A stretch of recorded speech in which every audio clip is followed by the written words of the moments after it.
Italy, 71 BC. The gladiator Spartacus has escaped from slavery, built a huge rebel following, and forged a formidable army. The slave rebels have ravaged Italy for 2 years, destroying every Roman army sent to break them. Now Rome has summoned all its might to crush the slave rebellion. The two forces meet in the foothills of the Apennine Mountains. Commanding one of the armies is a team of 4 from Bristol. Die! Dissecting their every move are 2 military experts. Can Spartacus and his rebels win their freedom, or will they meet a brutal end at the hands of the Roman legions? Just wait, because in war, nothing ever goes your way. This is Time Commanders.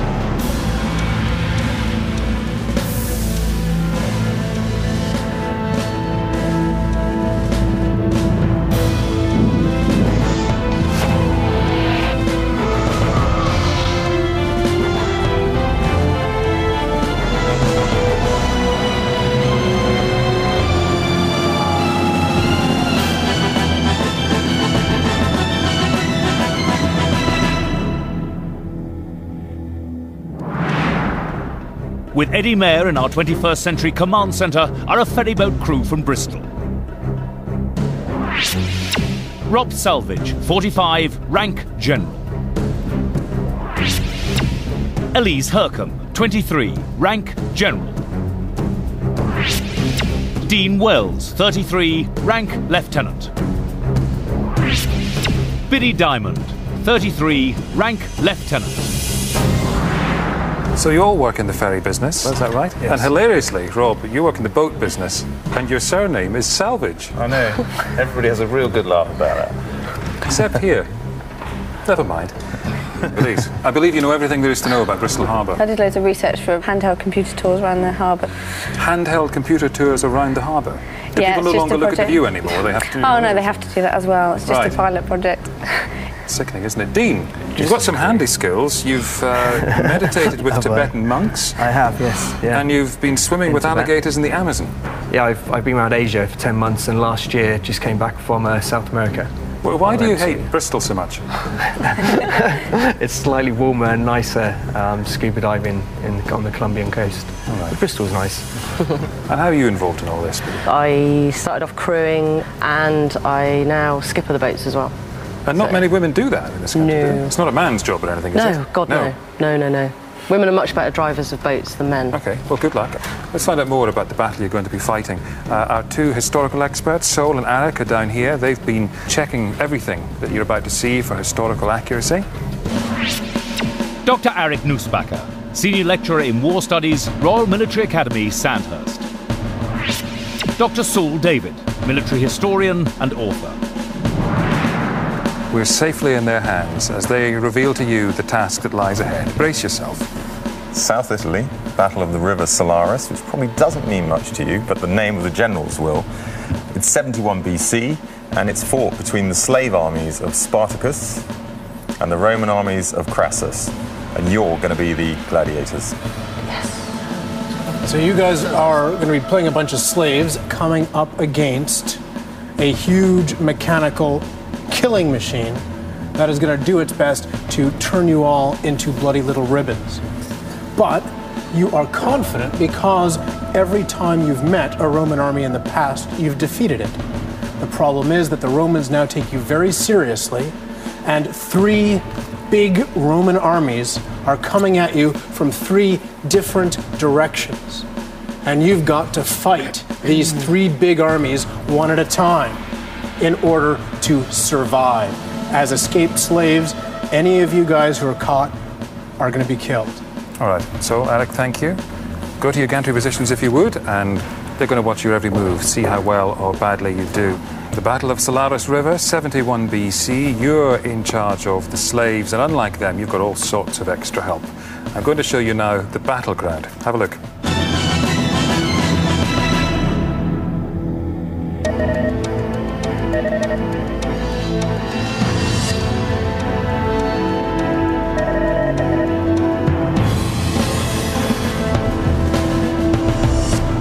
Spartacus and his 70,000-strong slave army are mustered on top of a steep hill.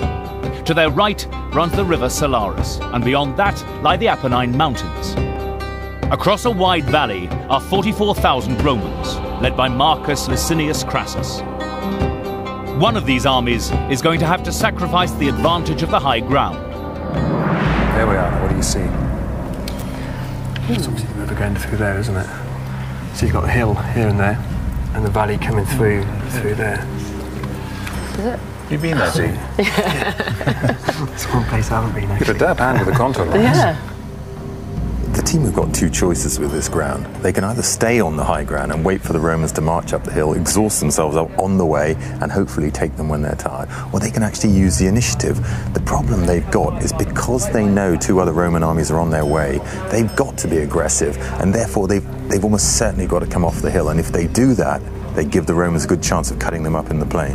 We're both in here? With, Are you planning a ferry crossing already? Well, I was just thinking about that. This would be You're nice. always for a running trip. out of the business, Pick aren't people you? up here, take them down there. It's lovely. Put a little cafe on the side. Beautiful. All right, hang on. Can we go up? Can we go left up here to see what the ground is like there? Does that matter? It looks very kind of rocky and difficult. Might trip Yes. up, might stub a toe. Yeah. Whereas the hills are nice and green, aren't they? That's a bit, might even be a bit marshy, I suppose. So there's trees sort of over there, isn't there? Because there's all those rocks and trees. That's it. So that's the rocks over that side. So we can use the land to Well, we need to be able to try get and behind, get don't we? round. Okay, I think you've got the thrust of the land by now. Yes. You want to know a bit more about your troops. Let's do that now. Okay. Dean and Biddy can now inspect their troops.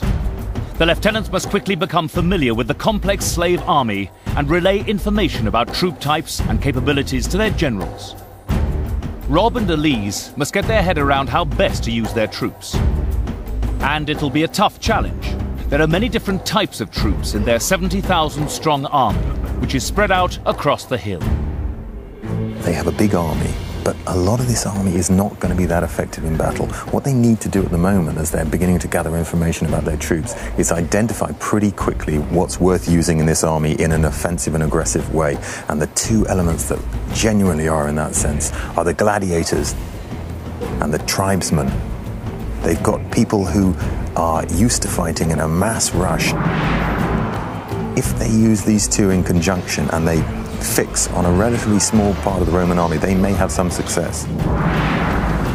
What sort of fighters have we got, Dean?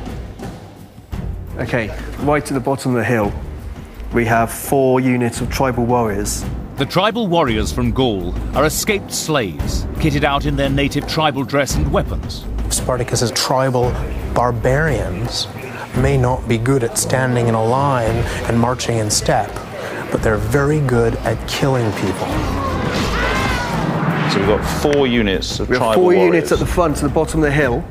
Just behind them, there's 1 unit of Gaelic skirmishers. They carry in javelins. So what have you got, Biddy? I'm on the other side from Dean. Closest to the river? I'm closest to the river. Okay. On the closest side to the river, I've got light cavalry in the front. Behind the light cavalry is 4 groups of gladiators.